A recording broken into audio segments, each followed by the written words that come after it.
atau SPD yang saya hormati, yang terhormat pula Bapak dan Ibu guru semuanya, guru SDN Bintoro 5 serta guru SMP 15 yang saya hormati juga.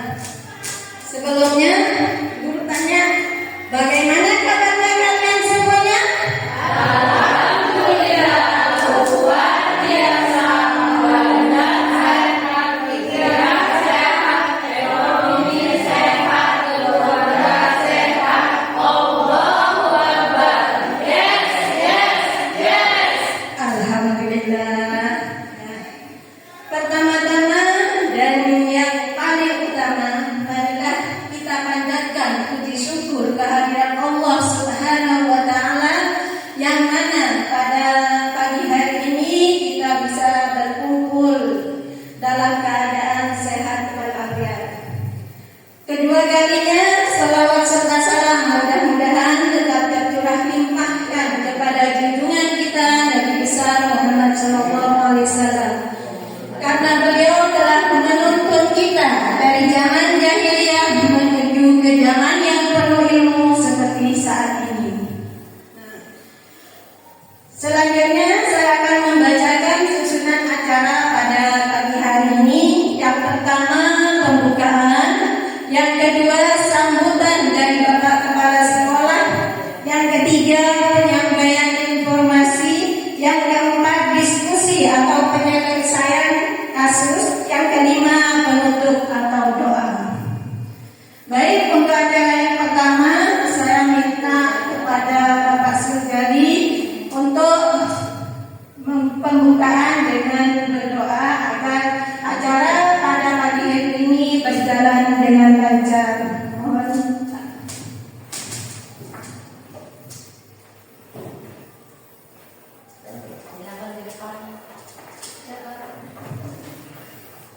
Bismillahirrahmanirrahim. Alhamdulillah, wassalatu wassalamu ala asyrafil anbiya'i wal mursalin wa ala alihi wa sahbihi ajma'in.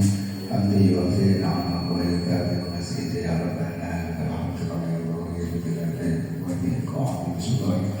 Allahumma sholli ala sayyidina Muhammadin sallallahu alaihi wa sallam wa ala tawdilana biha ya Allah jami' hajat wa tawdilana biha ya Allah jami' hajat wa tawdilana biha ya Allah jami' hajat wa tutahhirna biha min sayyi'at wa tarfa'una biha indaka 'ala darajat wa tuballighuna biha sultayat min jami'il khairat fil hayati wal afiya. Allahumma alimna min 'ilmin la yanfa' wa qalbin la yakhsha wa amalin la yunfa' wa ahlina bismillah. Allahumma inna nas'aluka al-huda wa tuqa wal 'afafa wal ghina. Allahumma alimna min al-'afw. Allahumma alimna. Allahumma ya Allah, Allahumma yassir lana. Allahumma yassir lana umurana ya Allah. Allahumma yassir lana umurana ya Allah. Umur dunya wal akhirah. Rabbana atina fid dunya hasanah wa fil akhirati hasanah wa qina adzabannar. Wa sallallahu ala sayyidina Muhammad wa ala alihi wa sahbihi wasallam. Subhana rabbika rabbil izzati amma yasifun wa salamun alal mursalin walhamdulillahi rabbil alamin. Rabbana taqabbal minna bi barakatil Fatihah.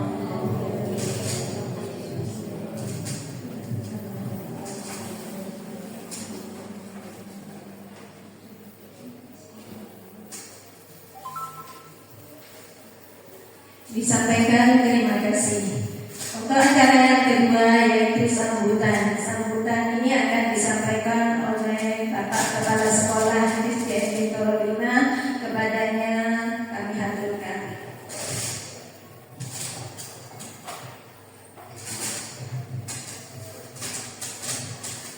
Bismillahirrahmanirrahim. Assalamualaikum warahmatullahi wabarakatuh. Yang saya hormati Bapak Ibu Dewan Guru SDN Bintoro 5, yang saya hormati juga Bapak dan Ibu Guru dari SMP 15. Pertama-tama marilah kita panjatkan puja dan puji syukur kehadiran Allah SWT yang telah memberikan rahmat dan hidayahnya kepada kita semua, sehingga pada pagi hari ini kita bisa berada di tempat ini dalam keadaan Sholawat serta salam senantiasa kita curahkan kepada junjungan kita Nabi besar Muhammad SAW, karena berkat jasa beliaulah kita menjadi orang yang baik semakin hari.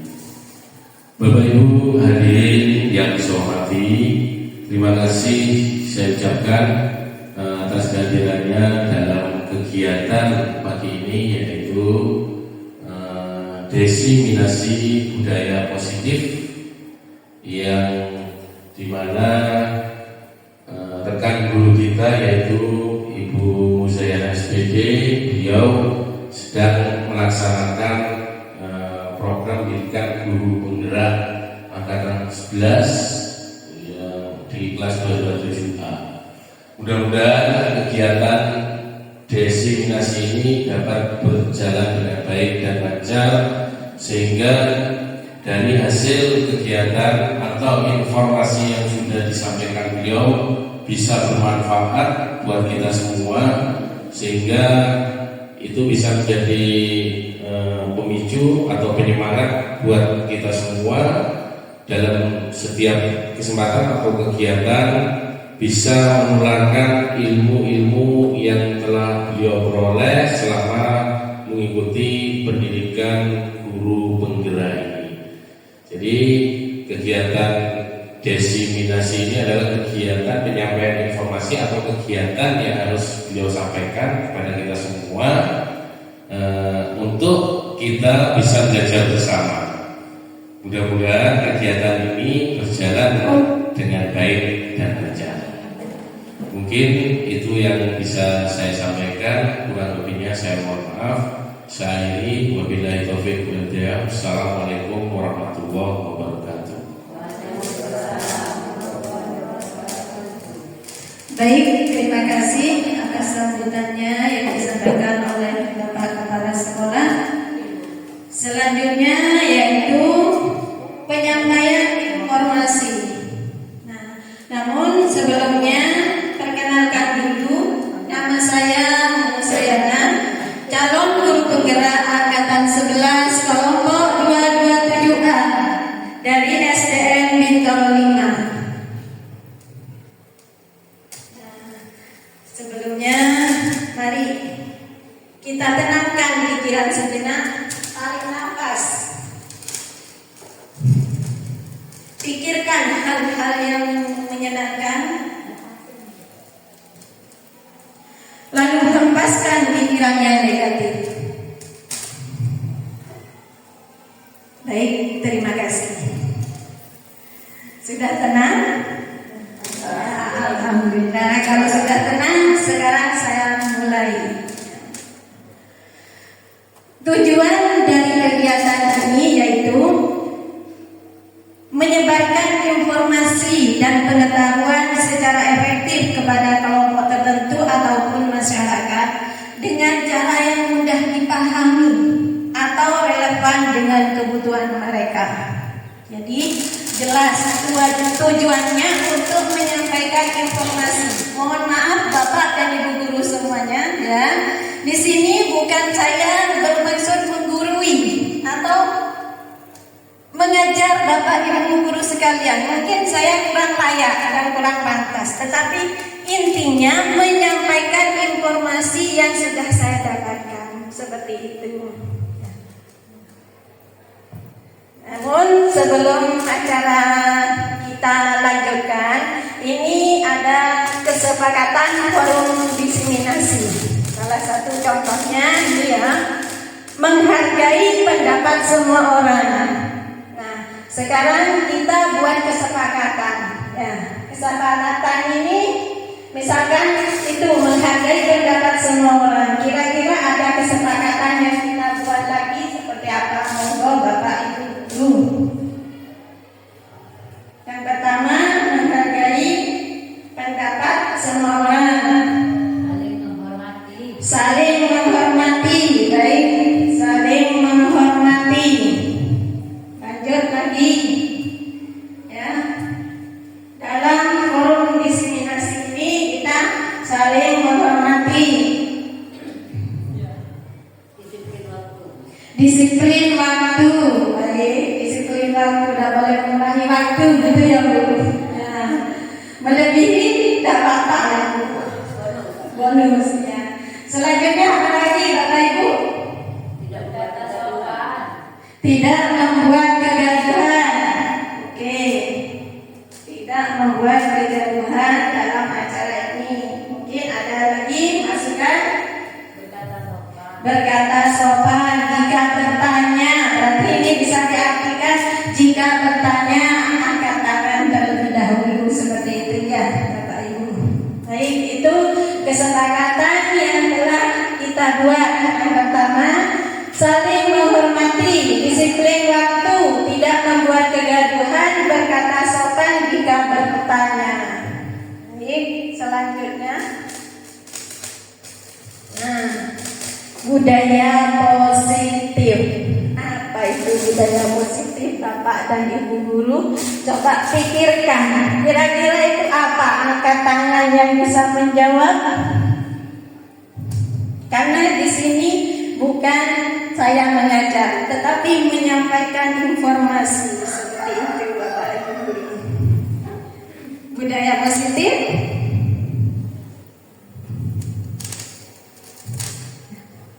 Menciptakan lingkungan yang nyaman, Menciptakan lingkungan yang nyaman. Oke, kita buka next. Budaya positif. Budaya positif merupakan perwujudan dari nilai-nilai atau keyakinan universal yang diterapkan di sekolah. Budaya positif mendorong murid untuk berpikir, bertindak, dan menciptakan sesuatu. Ya, intinya berarti kalau kita melaksanakan budaya positif, ini akan mendorong murid untuk berpikir, bertindak, dan menciptakan sesuatu. Nah, budaya positif tersebut dapat dijalankan dengan menerapkan konsep-konsep inti seperti berikut. Nah, budaya positif itu ada kata perubahan paradigma belajar. Yang kedua, disiplin positif. Yang ketiga, motivasi perilaku manusia. Yang keempat, keyakinan kelas. Yang kelima, kebutuhan dasar manusia.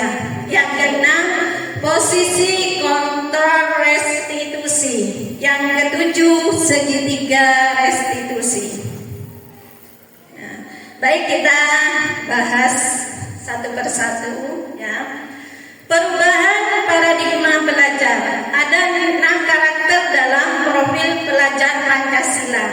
Nah, mungkin kita sudah belajar banyak tentang profil pelajar Pancasila dan tidak asing lagi buat Bapak dan Ibu guru ya.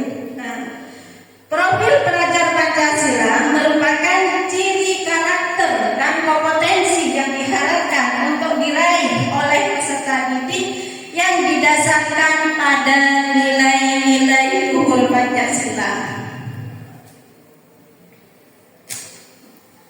Nah, profil pelajar Pancasila ini terdiri dari 6 karakter, yaitu yang pertama, beriman, bertakwa kepada Tuhan Yang Maha Esa dan berakhlak mulia.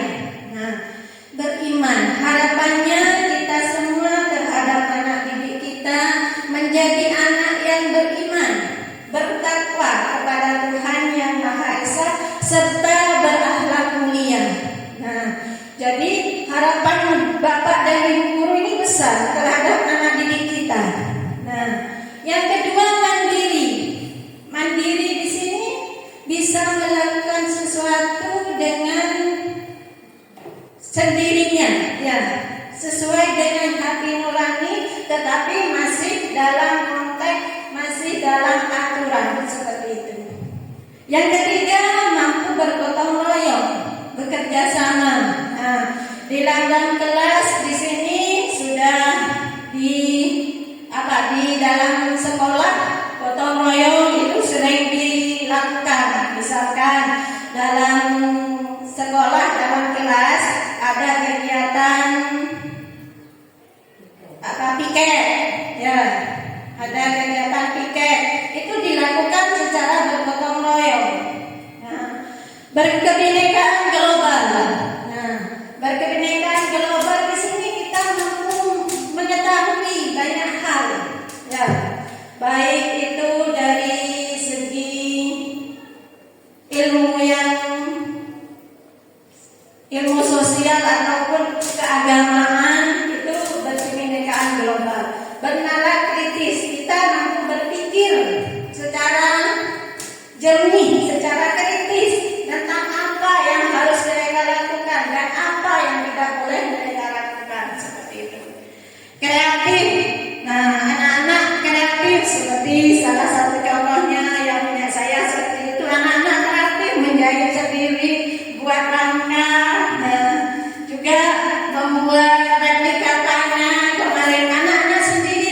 positif. Apa itu disiplin positif? Saya dulu. Ya, monggo Abah. Maju Bu. Bumi. Ayo maju.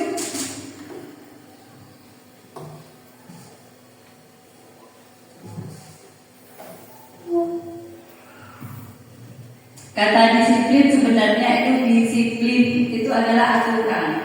Tapi di sini adalah disiplin positif. Disiplin positif di sini yaitu aturan tapi atas kesadaran dirinya sendiri. Seperti itu ya, Bu Jai. Sangat membantu sekali ya. Nah, disiplin positif sudah disebutkan sama Umi barusan. Monggo. Nah, disiplin positif itu merupakan suatu cara penerapan disiplin yang mengajarkan anak bertanggung jawab dan menumbuhkan kesadaran diri berdasarkan nilai-nilai kebajikan. Nah, seperti contohnya, ini ada siswa menyapu piket bersama.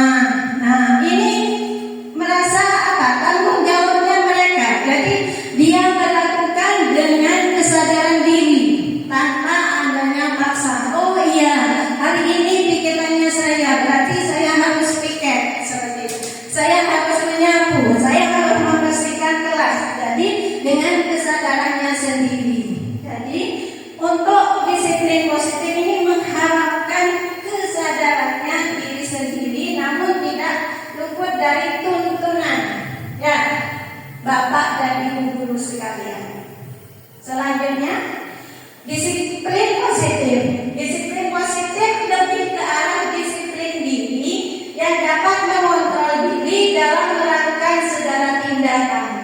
Disiplin diri dapat membuat murid memahami dan menyadari berdasarkan motivasi internal, bukan akibat paksaan, pujian atau hukuman. Jadi kalau disiplin positif ini mengarah pada diri sendiri. Jadi timbul dari dirinya sendiri. Nah, seperti ini ada kegiatan setiap pagi sebelum masuk kelas, anak-anak berbaris di depan kelas dengan tertib. Terus yang tadi juga ada kegiatan piket bersama. Terus kegiatan sholat di rumah, kegiatannya seperti itu. Ada juga ketika diberikan tugas atau PR, anak-anak melaksanakan dengan sadar, dengan sendirinya, tanpa adanya paksaan ataupun hukuman. Nah, selanjutnya motivasi perilaku manusia. Motivasi perilaku manusia. Ya, apa itu motivasi Bapak dan Ibu guru?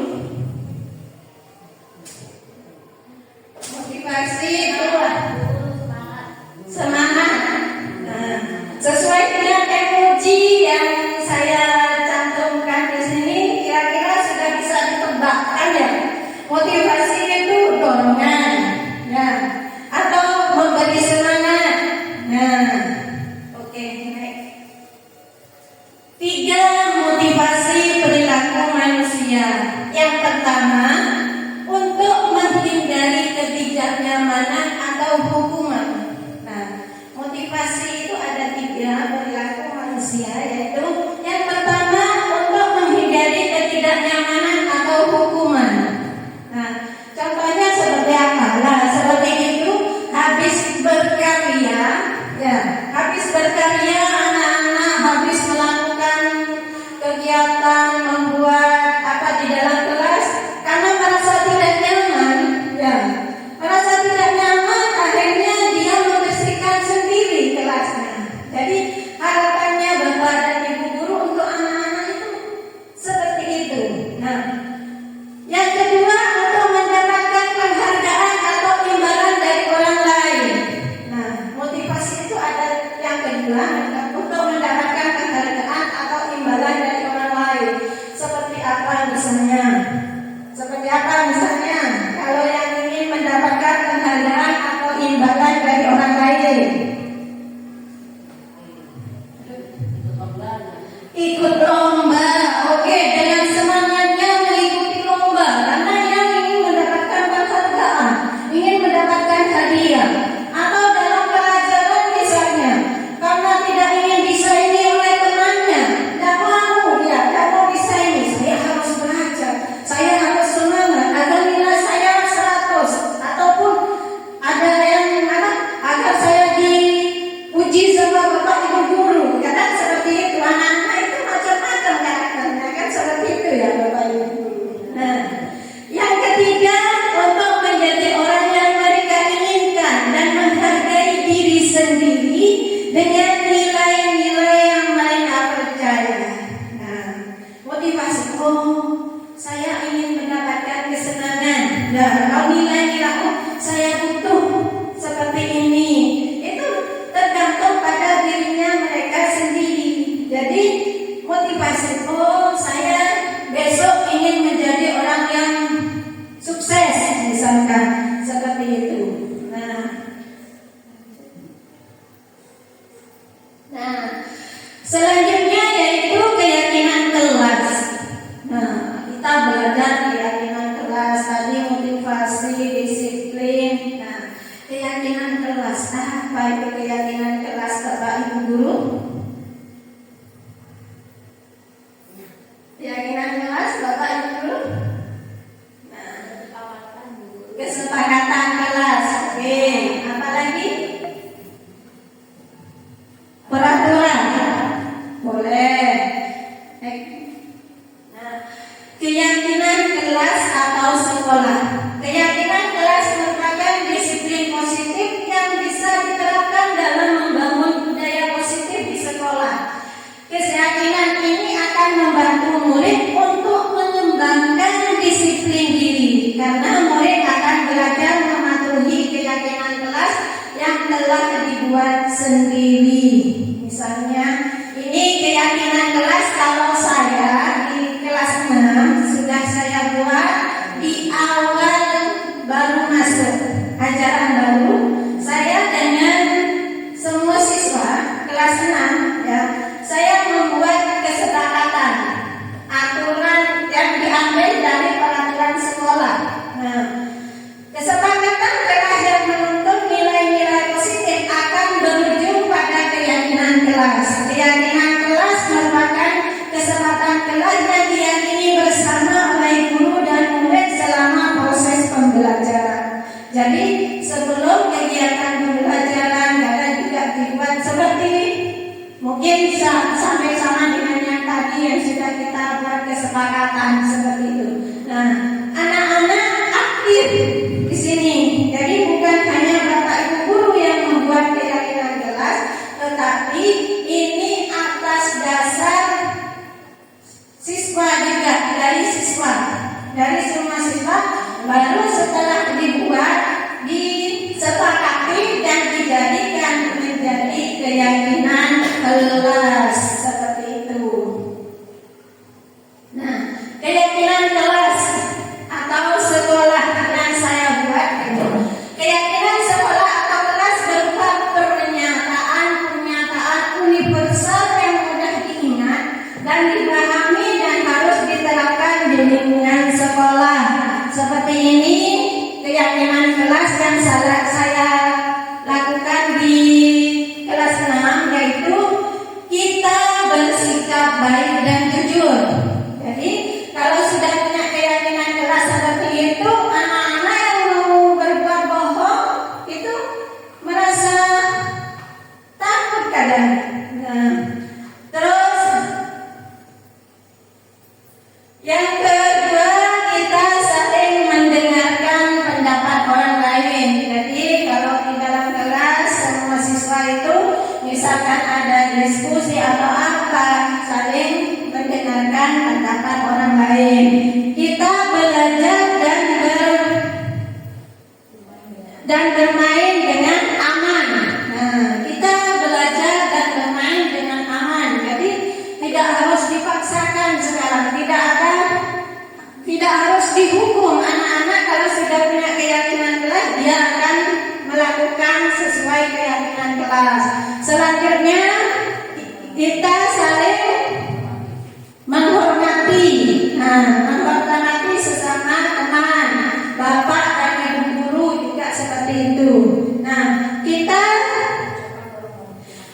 kita selalu mengucapkan tolong dan terima kasih. Nah, anak-anak sudah saya sepakati seperti itu. Jika butuh bantuan sama temannya, anak-anak minta tolong Reza, minta tolong Nanda, seperti itu.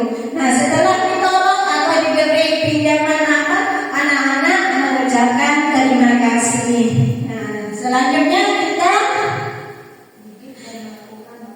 kita gigih dalam melakukan hal yang terbaik. Jadi dengan semangatnya anak-anak akan mendapatkan hal yang baik seperti itu.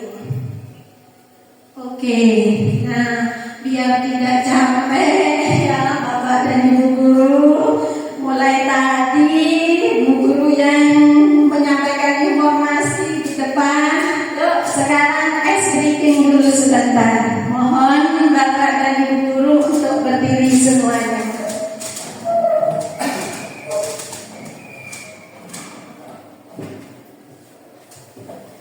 Ice breaking ini untuk menguji konsentrasi. Nah, jika saya mengucapkan tangan ke atas, nah, coba sekarang angkat tangan ke atas.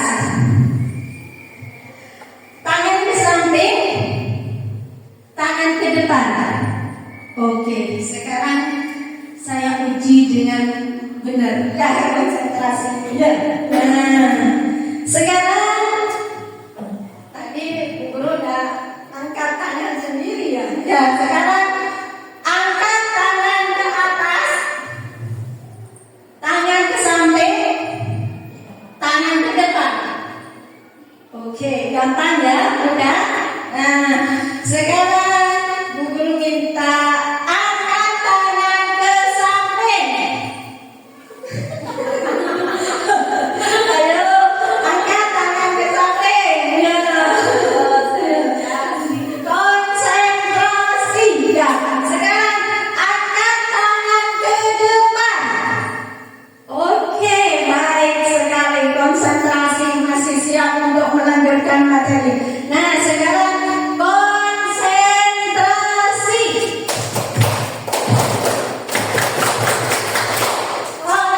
Konsentrasi.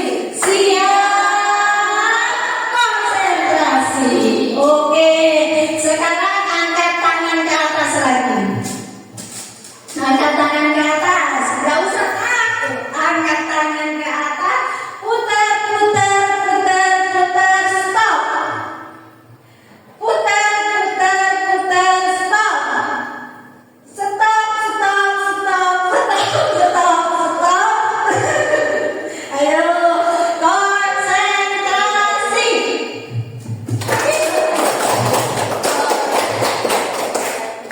Siap.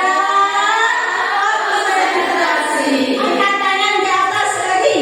Nah, angkat tangan ke atas. Putar, putar, putar, putar. Stop. Stop, stop, stop. Putar. Oke. Putar, putar, putar. Pegang dagu. Oke, ternyata seru juga. Oke, terima kasih Bapak dan Ibu guru. Sudah semangat dan konsentrasi, boleh duduk kembali. Baik Bapak.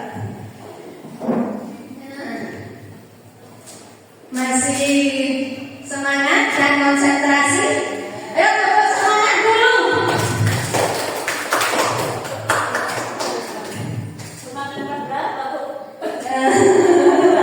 Lah, kalau semangat,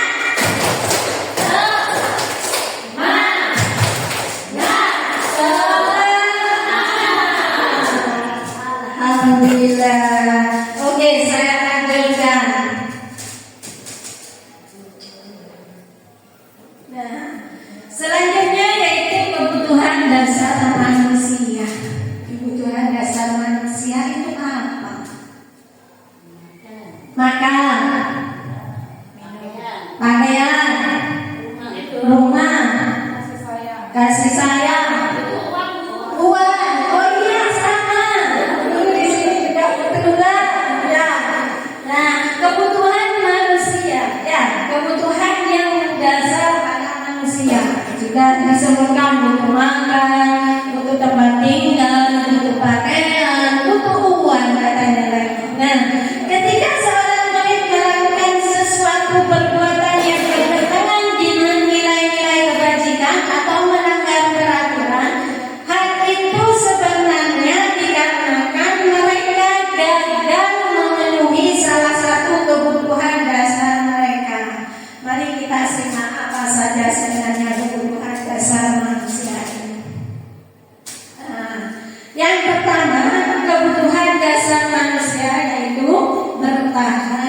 hidup.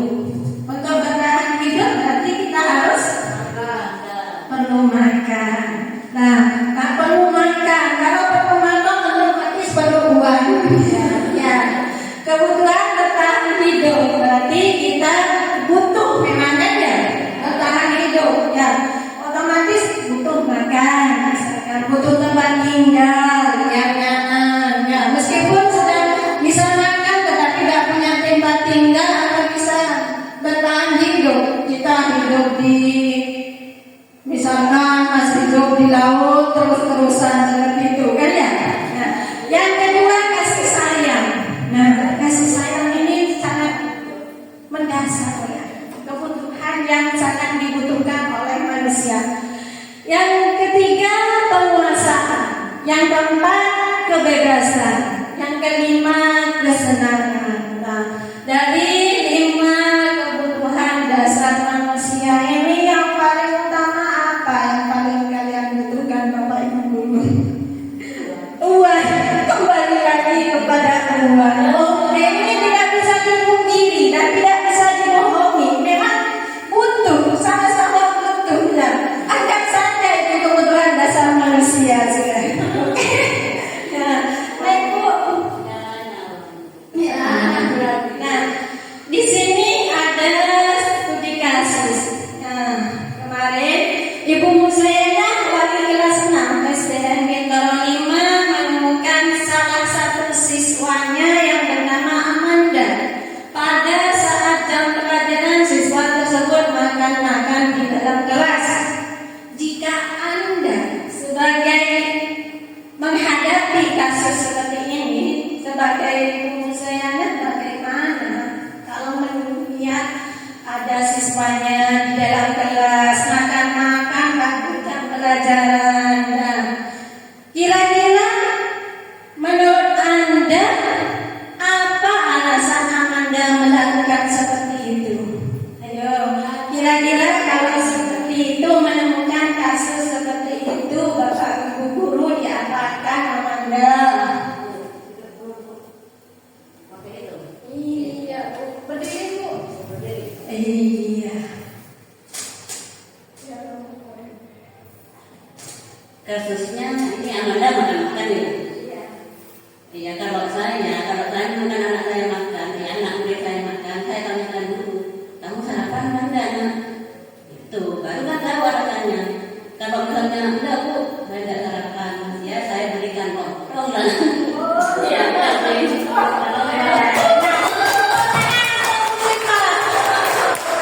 Alhamdulillah ternyata ada ibu guru yang sangat bermanfaat. Katanya kalau kasusnya menemukan seperti Manda ada makan di dalam kelas terus Bu Sifat akan menanyakan kenapa alasannya Manda tidak kok makan di dalam kelas seperti itu ternyata, dan nanti akan diberikan lontong katanya sama Bu Sifat. Hal yang sangat menarik ya, dan patut dicontoh sama teman-teman bapak dan ibu guru semuanya. Nah, next Bu. Nah, alasan Manda melakukan hal itu ya, yang pertama karena ia lapar, tidak sarapan dan takut terlambat. Nah, manusia ketika lapar memang harus makan. Jadi kebutuhan dasar yang ingin dipenuhi oleh Amanda adalah kebutuhan bertahan hidup. Seperti itu. Nah, alasan yang kedua karena bangun kesiangan karena tidur terlalu malam gara-gara main HP. Nah, jadi kebutuhan dasar yang ingin dipenuhi Amanda adalah kesenangan dan kebebasan. Jadi anak-anak itu melakukan kesalahan tidak semata-mata melakukan seenaknya seperti itu. Jadi kita harus tahu mungkin ada kebutuhan dasar yang tidak terpenuhi seperti itu. Nah, ini Manda tidak sarapan, ya, tidak sarapan karena dan takut terlambat. Jadi kebutuhan bertahan hidup. Alasan yang ketiga, nah, karena ibunya datang malam dan tadi pagi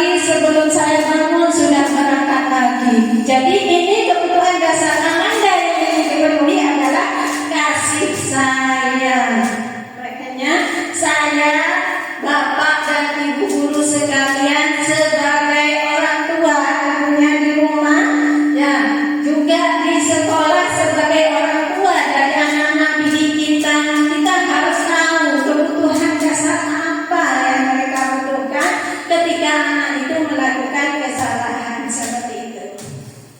Ya, baik, lanjut. Posisi kontrol restitusi, apalagi ini ya, posisi kontrol restitusi. Nah, coba perhatikan ada apa ini ya? Ada timbangan, terus ada emoji yang marah, senyum, ya seperti itu. Next, Bu. Nah, posisi kontrol restitusi, apa itu restitusi? Restitusi adalah proses menciptakan kondisi bagi siswa di sekolah untuk memperbaiki kesalahan mereka sehingga dapat kembali pada kelompok mereka dengan karakter yang lebih kuat. Nah, seperti tadi kasusnya yang Anda telah dilakukan Anda, seharusnya bagaimana kita sebagai bapak dan ibu guru mengatasi kasus yang dialami oleh Manda tadi. Seperti tadi sudah Bu Sipah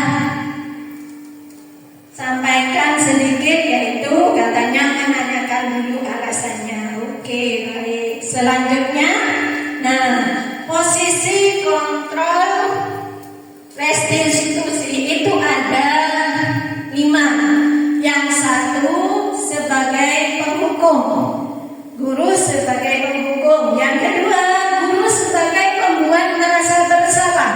Yang ketiga, guru sebagai teman. Yang keempat, guru sebagai pemantau. Yang kelima, guru sebagai manajer. Nah, yuk kita kupas satu persatu dengan menonton video tentang posisi kontrol restitusi. Simak bersama-sama dan kita pahami apa.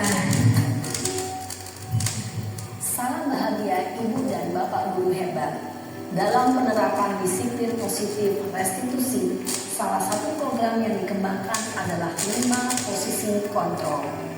5 posisi kontrol dalam restitusi adalah proses perjalanan seorang pendidik agar dapat mengenali dirinya. Pada video kali ini, kita akan membahas tentang 5 posisi kontrol yang dikembangkan oleh Diane Goshen dan contoh penerapannya.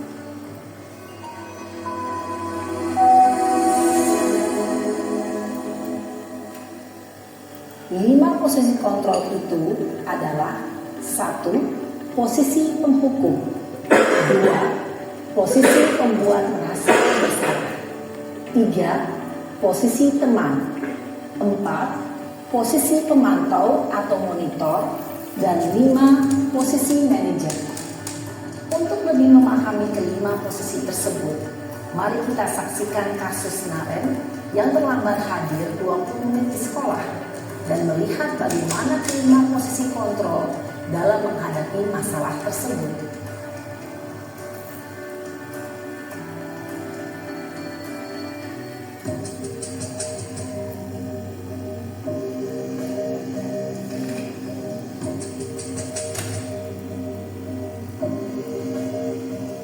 Naren, sini kamu. Selamat pagi, Bu. Selalu terlambat.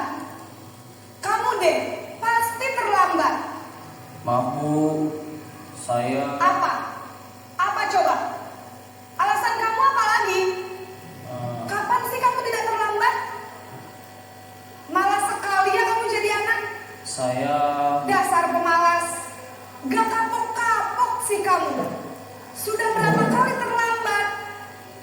Sana, kamu keliling lapangan basket 2 kali.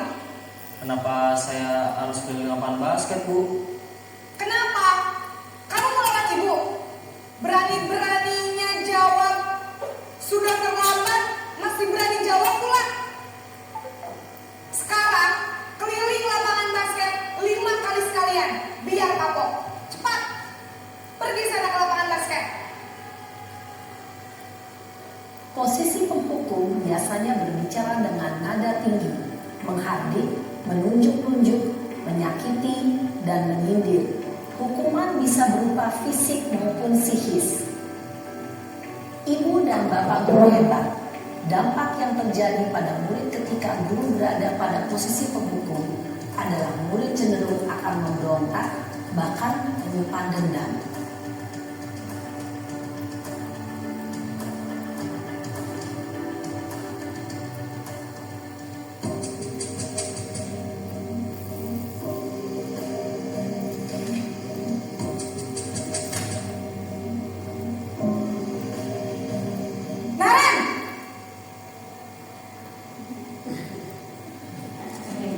Selamat pagi, Bu. Naren, kamu kenapa terlambat lagi, nak? Ya Tuhan, Naren, kamu senang ya bikin ibu susah ya? Kalau kamu terlambat lagi, nanti ibu yang ditegur bapak kepala sekolah, nak. Disangka ibu tidak bisa membina kamu. Duh, gimana ini? Maaf, Bu. Duh, Gusti Naren, kamu suka ya kalau ibu ditegur bapak kepala sekolah? Terus, sekarang ibu harus tulis apa yang di buku absen? Ini kamu sudah sering terlambat loh. Ibu harus apa coba? Maaf, Bu. Maaf sekali. Ya sudah, lain kali jangan bikin ibu susah lagi ya, nak ya. Ibu tidak akan kuat lagi kalau kamu begini terus. Bisa jantungan kalau ibu tegur bapak kepala sekolah. Sana cepat ke kelas. Maaf ya, Bu. Maaf sekali. Posisi membuat rasa bersalah berbicara dengan nada tenang, cenderung lembut. Namun kata-kata yang diutarakan membuat murid merasa menjadi orang yang gagal, memandang buruk dirinya sendiri, merasa tidak berharga, dan tidak sanggup membahagiakan orang lain. Ketika guru mengambil posisi pembuat rasa bersalah, murid akan menganggap dirinya yang bersalah dan ia akan menyimpan emosi negatif tersebut di dalam dirinya.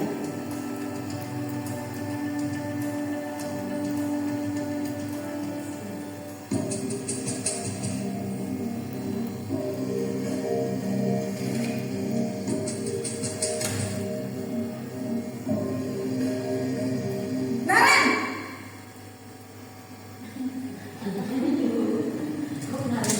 Selamat pagi, Bu. wah, sudah jam berapa ini, nak? Terlambat lagi ya, sayang. Iya, Bu. Habis ibu saya lupa membangunkan saya, Bu. Kamu malah menyalahkan ibu kamu. Kamu bukannya anak yang larinya paling kencang. Kok terlambat sih? Iya, Bu. Saya memang terlambat bangun tadi. Jadi, biarpun saya lari kencang, tetap gak kekejar, Bu. Ya sudah sana. Nanti lain kali larinya lebih kencang lagi ya. Biar gak terlambat lagi. Bikin seneng ibu. Demi ibu. Bisa kan? Bisa lah, Bu. Ya sudah, sekarang masuk kelas. Ibu beresin urusan absen kamu. Kamu ini ada-ada saja. Dalam posisi teman, guru berbicara dengan nada suara ramah, akrab, cenderung bersenda gurau untuk menjaga suasana tetap santai. Murid akan merasa senang, aman, dan akrab dengan guru. Identitas yang tercipta adalah identitas sukses atau berhasil. Namun, perlu diingat, karena ini masih dorongan eksternal, maka ada faktor ketergantungan dari murid kepada orang tertentu. Di sini guru aksennya, sehingga di lain waktu murid bisa berperilaku baik, namun hanya kepada orang-orang tertentu saja.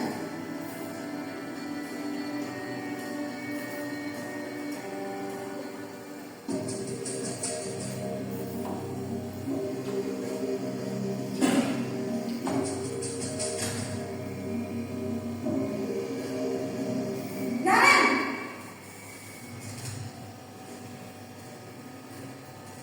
Selamat pagi, Bu. Naren, apa peraturan sekolah kita tentang jam berapa kita harus masuk sekolah, nak?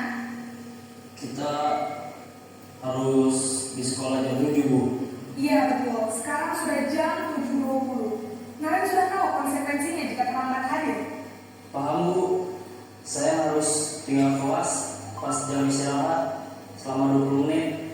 Iya benar, konsekuensinya demikian. Jadi nanti jam 9.30 pas istirahat, kamu harus tinggal di kelas, kerjakan tugas tambahan untuk ketertinggalan kamu, ya? Baik Bu.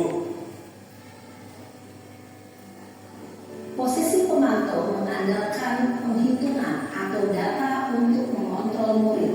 Guru mengarahkan murid berdasarkan peraturan dan konsekuensi. Seorang pemantau menunjukkan bahasa tubuh dan ekspresi wajah yang datar dan cenderung formal.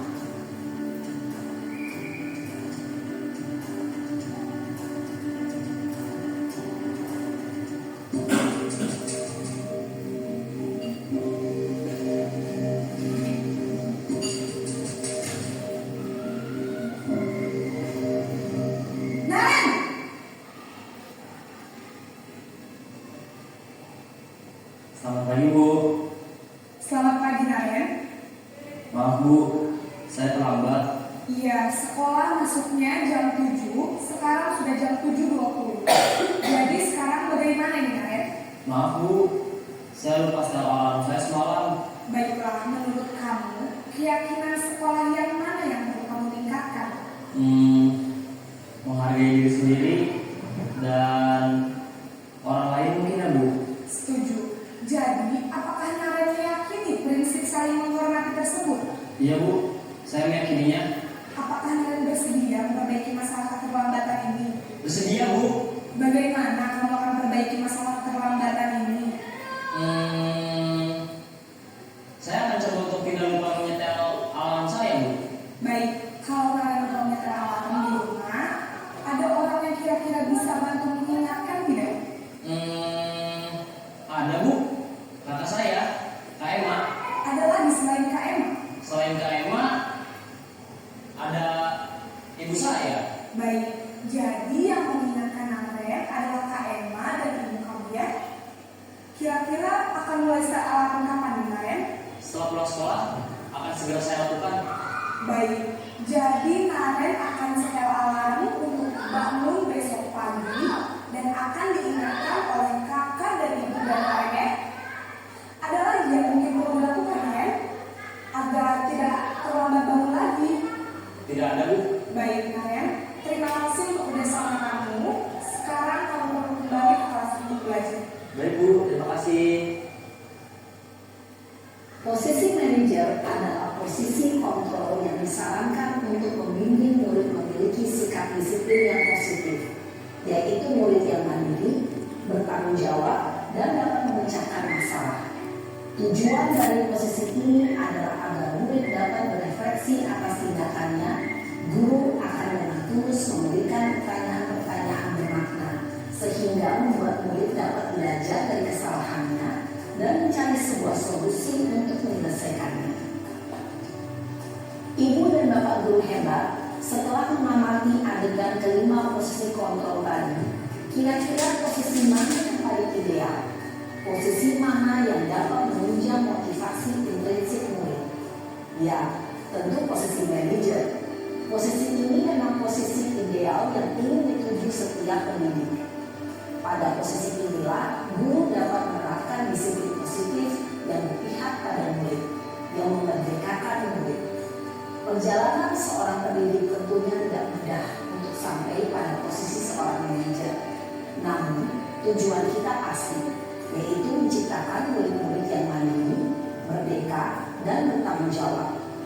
Semoga penggambaran 5 posisi kontrol yang telah diperlihatkan ini dapat menjadi ajang refleksi bagi kita semua, agar dapat terus mengasah dan menerapkan disiplin positif yang memerdekakan murid. Mari terus berlatih dan bersemangat. Selamat menerapkan. Salam dan bahagia Ibu dan Bapak Guru hebat.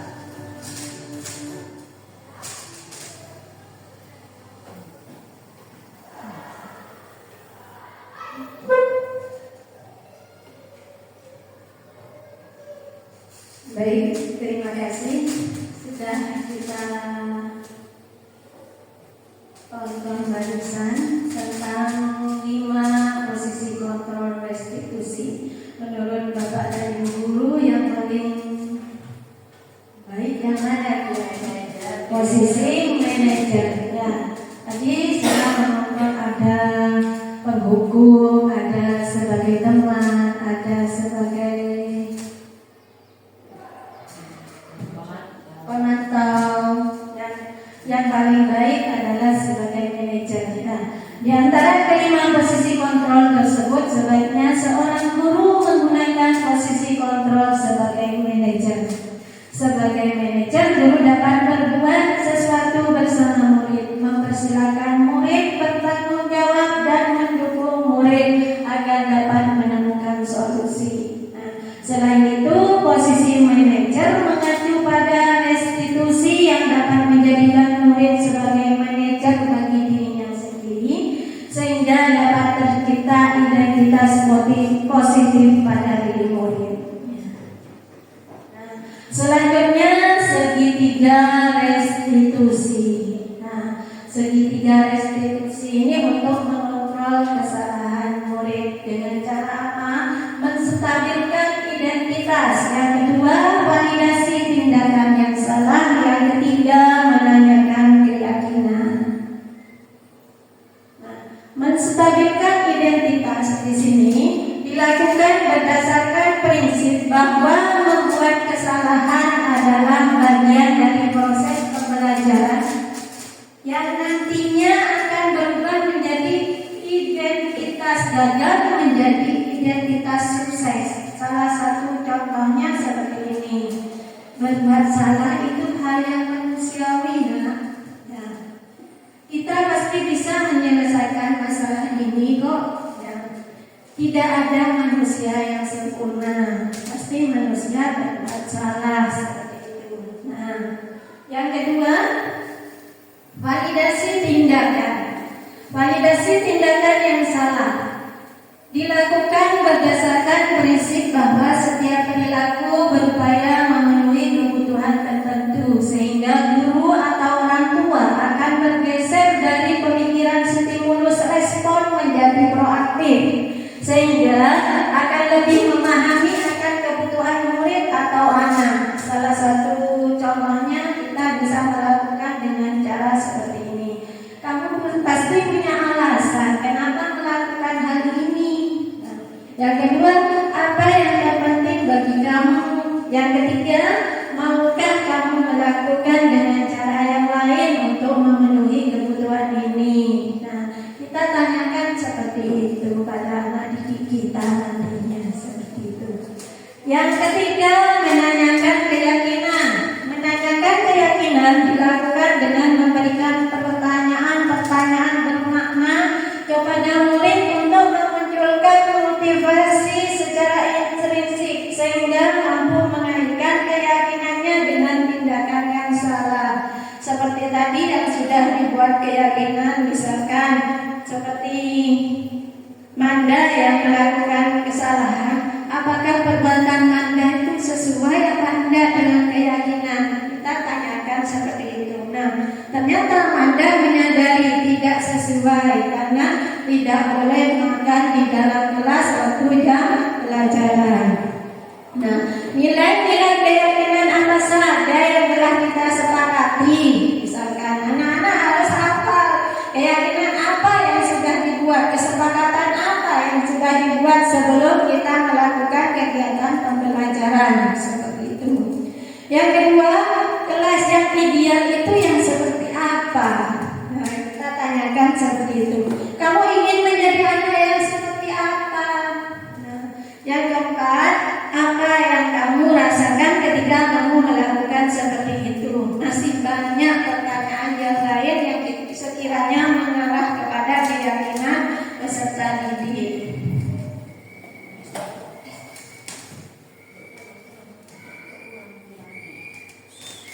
Nah, selanjutnya ini ada contoh kasus. Ya, contoh kasus mungkin ini mari kita bahas ya contoh kasus ini untuk memahami bagaimana kita menyikapi dengan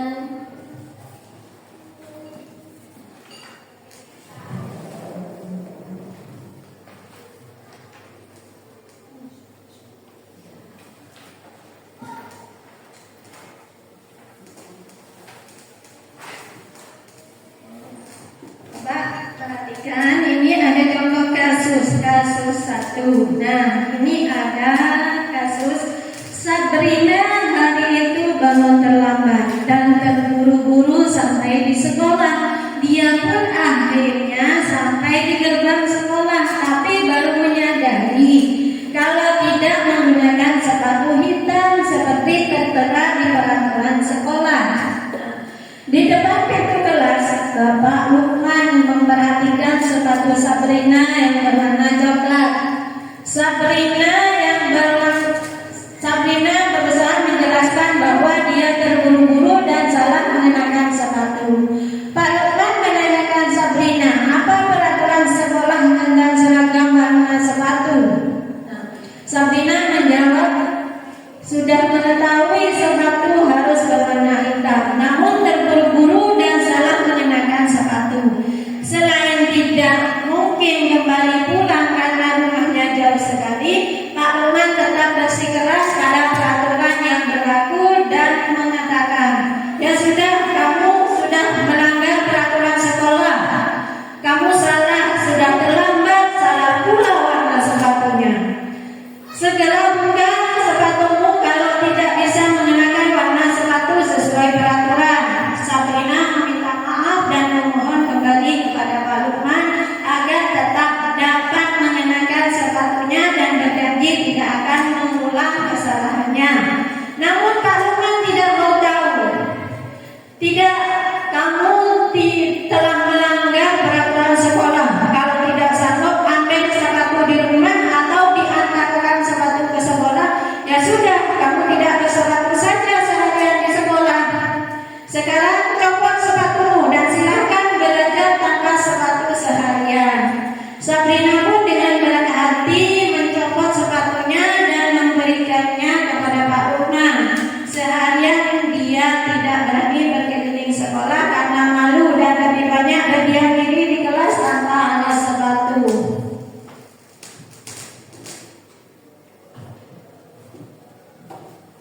Nah, ini contoh kasus yang ada. Coba kira-kira posisi kontrol yang mana yang diterapkan Pak Lukman? Tadi ada posisi kontrol penghukum, ada sebagai teman, ada sebagai pemantau, ada sebagai manajer. Nah, kasus ini sudah apa? Sudah dijelaskan seperti ini kasusnya. Kasus apa, Bu? Penghukum. Oke, kasus penghukum. Berarti kan sudah memahami posisi kontrolnya, ceritanya seperti itu. Kasus penghukum, pada kategori yang penghukum yang mana ya? Karena dia sudah mengatakan, ya sudah, apa sepatunya nggak usah pakai sepatu karena sudah melakukan kesalahan. Nah, mungkin ada jawaban lain, mungkin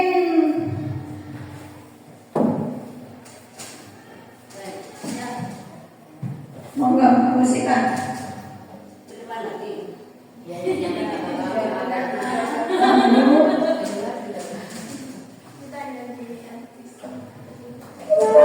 Karena ini semuanya yang belajar ya, bukan menurut analisis saya.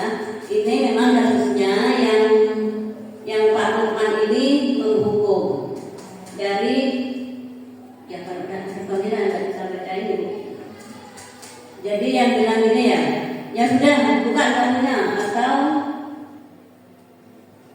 yang mana dulu ini peraturan disuruh apa sudah terlihat barunya usianya waktunya terlihat disuruh apa menyerahkan waktunya disuruh jangan pakai waktu seharian itu semuanya contoh dari hukum menurut analisa saya. Seharusnya yang ini menurut catatan saya pribadi tidak tahu ini benar atau tidak ini. Seharusnya yang ditanyakan Pak Lukman itu kenapa warna sepatumu coklat kan seperti itu. Yang kedua, apa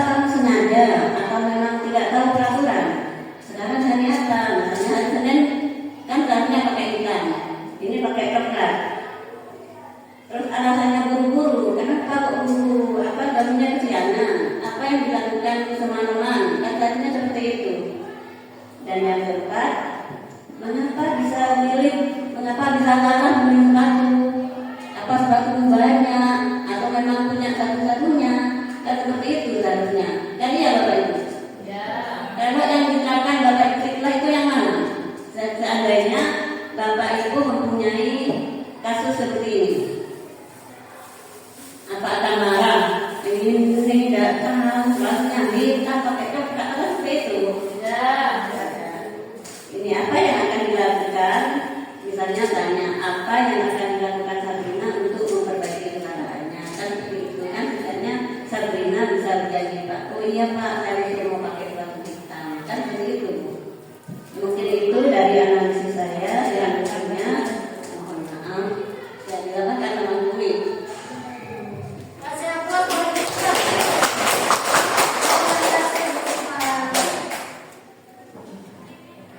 Saya menambahkan pada kasus ini yang selain menghukum yaitu membuat merasa bersalah di sini. Karena Sabrina itu merasa tertekan, akhirnya malu sama teman-temannya itu yang terakhir ya. Jadi dia di sini kasusnya yaitu membuat merasa bersalah selain menghukumnya. Seharian dia tidak berani berkeliling sekolah karena malu dan lebih banyak berdiam diri di kelas. Jadi dia merasa kecewa sama sikapnya Pak Lukman. Saya hanya menambahkan itu. Terima kasih. Itu pendapat dari Bapak dan Ibu semuanya ya, yang sudah berpartisipasi. Nah, dari kasus ini yang paling jelas, yang paling menonjol memang posisi kontrol restitusi yang dilakukan Pak Lukman adalah penghukum, karena tanpa menanyakan dengan suaranya sudah dengan suara tinggi juga meminta Sabrina untuk melepas sepatunya agar tidak memakai sepatu selama di kelas, selama pelajaran. Akhirnya yang terjadi apa? Sabrina malu, bisa jadi takut untuk keluar kelas. Mungkin ada yang mau ditambahkan dari Bapak dan Ibu guru. Jadi posisi kontrol itu ada 5 tadi ya. Merasa bersalah, yang pertama terhukum, yang kedua merasa bersalah, yang ketiga sebagai teman, yang keempat sebagai pemantau, yang kelima sebagai manajer. Nah, itu mungkin sudah dipahami. Jujur, kalau saya pribadi, Bapak dan Ibu guru, sebelum saya belajar ini, sebelum ada posisi kontrol restitusi ini, kebanyakan saya berada di posisi penghukum. Iya, karena jujur, ya, saya tidak mengada-ngada. Saya berada di posisi penghukum, bahkan sering pagi-pagi. Kadang anak-anak itu ya dikasih PR seperti itu dan dikerjakan tapi di dalam kelas. Jadi saya kalau disuruh menjadi posisi manajer ini masih tahap belajar seperti itu. Jadi posisi menghukum yang saya lakukan selama ini sebelum belajar tentang posisi kontrol restitusi. Namun setelah saya belajar ini, saya memahami dan ternyata anak-anak itu ada kebutuhan dasar mereka yang tidak terpenuhi seperti itu. Jadi saya tanyakan, kenapa tidak mengerjakan PR? Ternyata tidak dipantau oleh Bapak Ibu gurunya. Jadi kebutuhan apa? Kasih sayang. Ya. Jadi harus ada kerjasama dengan Bapak dan Ibu guru, Bapak wali murid agar kegiatan belajar mengajar ini berjalan dengan lancar dan mendapatkan hal yang sangat baik ke depannya seperti itu. Oke, Tidak dipantau orang tuanya. Kalau tidak ada. kenapa? Tidak dipantau oleh orang tuanya. Iya, tidak dipantau oleh orang tuanya. Ya, saya tidak memaklumi kenapa orang tuanya kadang tidak memantau seperti yang tadi sudah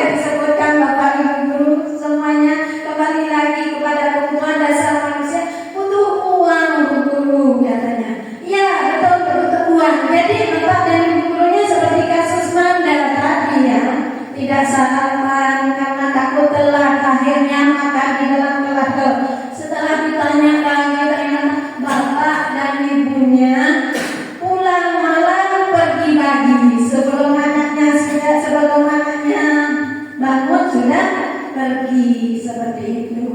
Mungkin itu yang bisa saya sampaikan. Selanjutnya kesimpulan. Nah, budaya positif di sekolah tidak dapat diciptakan secara instan. Dalam penerapan budaya positif di sekolah diperlukan tuntunan dan tauladan dari seorang guru, dari kita semuanya. Nah, guru harus menjadi contoh yang baik sehingga sesuai dengan kesadaran sendiri akan mengikuti apa yang dilakukan oleh guru. Nah, secara keseluruhan diseminasi budaya positif berperan penting dalam membangun karakter yang lebih baik, adil dan harmonis. Tentunya butuh kolaborasi dan kerjasama yang baik antara semua pihak yang terkait, bapak dan ibu guru yang ada di sekolah serta kerjasama dari orang tua semuanya. Nah, mungkin ini yang bisa saya sampaikan, informasi yang sudah saya terima dan sudah saya sampaikan ke bapak ibu guru semuanya. Semoga ini membawa manfaat untuk kita semua ke depannya dan bagaimana cara kita mengontrol anak didik kita ke depannya. Semoga membawa manfaat. Makan durian bersama kekasih. Cukup sekian, terima kasih. Wassalamualaikum warahmatullahi wabarakatuh. Selanjutnya penutup atau doa akan disampaikan oleh Bapak Sujari kembali. Doa.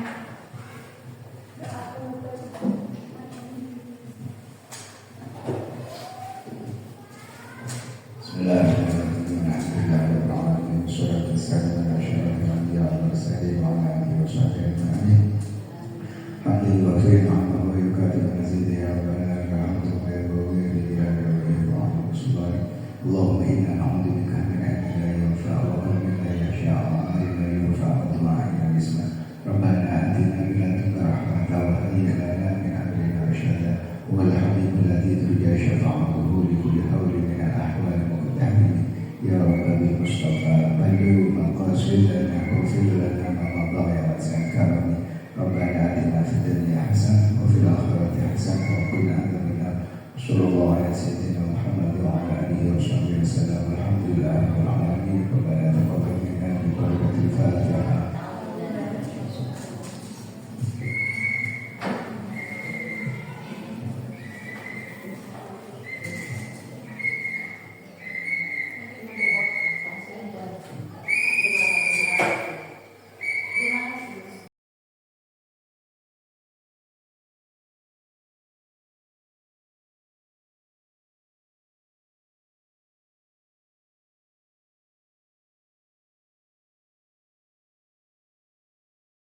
Assalamualaikum warahmatullahi wabarakatuh. Perkenalkan, nama saya Riki Suhermanto.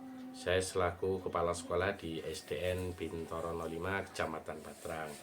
Dalam kesempatan hari ini saya ingin memberikan umpan balik terkait aksi nyata yang sudah dilakukan oleh guru saya yang bernama Ibu Muzayana SPD, di mana kegiatan desiminasi budaya positif yang telah beliau paparkan itu sangat baik sekali dan sangat menginspirasi buat kami khususnya yang ada di SDN Bintoro 5. Mudah-mudahan dengan apa yang sudah dilakukan oleh Bu Muzayana itu bisa menjadi penyemangat di lembaga kami, khususnya guru-guru kami dalam meningkatkan kompetensi terkait dengan kegiatan program CGP yang telah dilaksanakan. Demikian umpan balik dari kami. Saya ucapkan terima kasih. Assalamualaikum warahmatullahi wabarakatuh.